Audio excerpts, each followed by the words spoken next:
Saviez-vous qu'à la base, le Red Hulk est plus puissant que Hulk, mais il a une grande faiblesse qui à jamais l'empêchera de vaincre l'original, et le paradoxe qui en découle est génial. Attends de voir ça.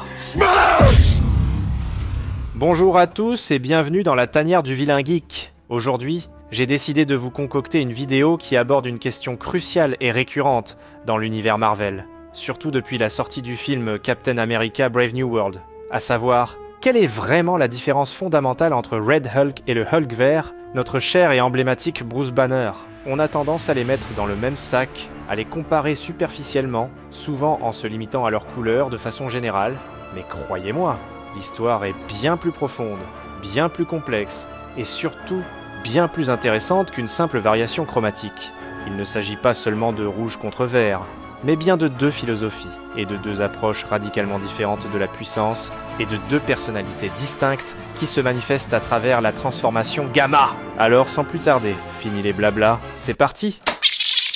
Pour bien comprendre le cœur du sujet, il faut d'abord présenter le contexte du combat entre ces deux titans. Nous parlons de deux des êtres les plus puissants de la Terre, et potentiellement de l'univers, dotés d'une force brute, quasi illimitée, d'un facteur de guérison qui défie l'entendement, et d'une résistance aux blessures physiques qui frôlent l'invulnérabilité. Ils ont tous les deux affronté, et souvent vaincu, des adversaires cosmiques, des dieux, et des entités dont la puissance dépasse l'imagination.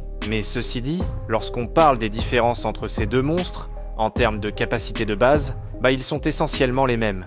Donc si vous connaissez les pouvoirs du Hulk vert, vous avez une bonne idée de ce dont Red Hulk est capable. Mais là, vous me direz, pourquoi faire une vidéo alors? Eh bien, c'est parce que la vraie différence, c'est dans la façon dont ces deux Hulk peuvent manifester leur pouvoir. Et à ce niveau-là, il y a des différences essentielles et très importantes, qui peuvent faire toute la différence lors d'un combat l'un contre l'autre, ou contre un autre adversaire. Et ces nuances cruciales définissent non seulement leur style de combat, mais aussi leur identité fondamentale dans le lore Marvel. Et c'est précisément ce que nous allons explorer ensemble, en analysant leurs interactions dans les comics.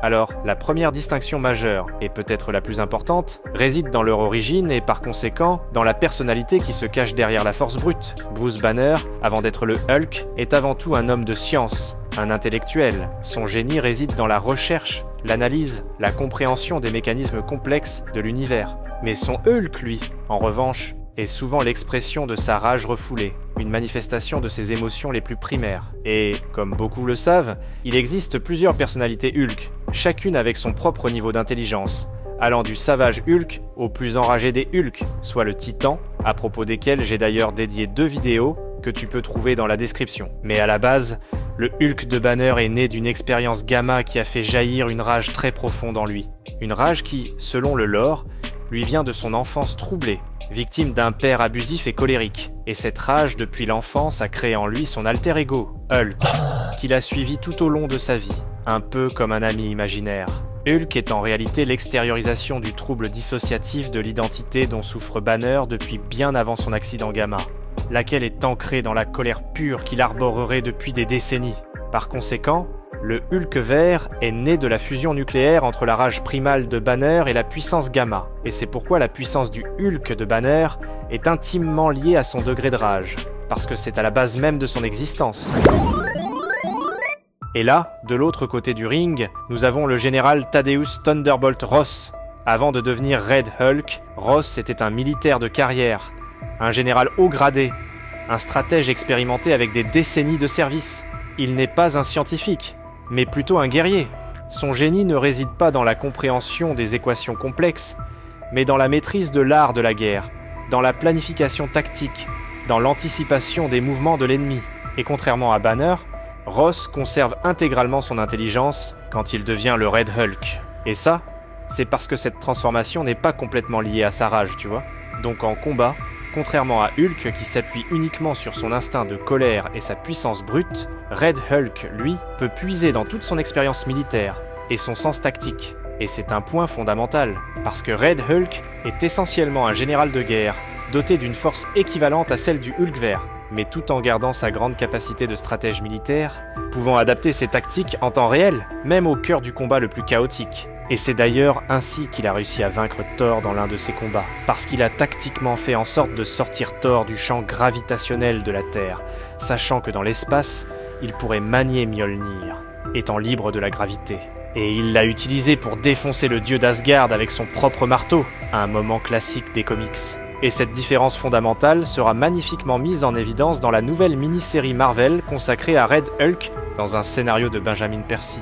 Percy décrit explicitement cette série comme un livre de guerre, un récit qui met l'accent sur les compétences tactiques de Ross, sur sa capacité à élaborer des plans complexes, même sous la pression intense du champ de bataille. Cette distinction entre l'intellect scientifique de Banner qui, malheureusement, est brimé par sa rage lors de sa transformation, et l'esprit militaire de Ross se traduit directement dans leur style de combat. Et en termes d'origine, là aussi il est très différent du Hulk de Bruce Banner.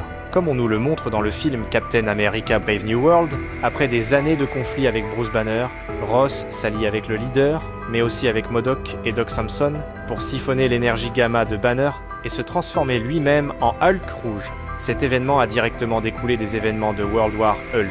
Après que le Hulk original, de retour sur Terre suite à son exil forcé sur Sakaar, a mené une campagne de vengeance contre ceux qu'il tenait responsables de sa souffrance. Ross a dirigé une offensive militaire contre lui, mais il a bien évidemment échoué. Et cette défaite humiliante, ainsi que la perte tragique de sa fille Betty, ont poussé Ross à accepter l'offre du leader, soit de devenir lui-même un Hulk en échange de la résurrection de Betty. Contrairement à Bruce Banner, qui a été accidentellement bombardé par les radiations gamma d'une bombe expérimentale, la transformation du général Thaddeus Ross en Red Hulk était un processus délibéré et méticuleusement orchestré par l'intelligentsia. Et par conséquent, la manifestation de sa grande puissance est très différente, et comporte des faiblesses importantes que le Hulk originel n'a pas, notamment dans la façon dont le métabolisme de Red Hulk absorbe l'énergie gamma. Et cette faiblesse est paradoxalement parfaitement adaptée à la plus grande force de Hulk, nous menant enfin vers la vraie question qui brûle toutes les lèvres, à savoir, qui est le plus fort entre Red Hulk et le Hulk vert ?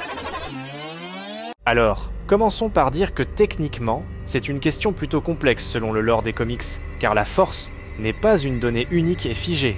Elle dépend du contexte, de la situation, et surtout de la manière dont cette force est utilisée. Et c'est là que la différence majeure entre nos deux titans entre en jeu, la source de leur puissance, et la façon dont cette puissance évolue. Le Hulk vert, comme nous le savons tous, tire sa force de sa rage. Plus il est en colère, plus il devient fort. C'est une mécanique simple, mais d'une efficacité redoutable.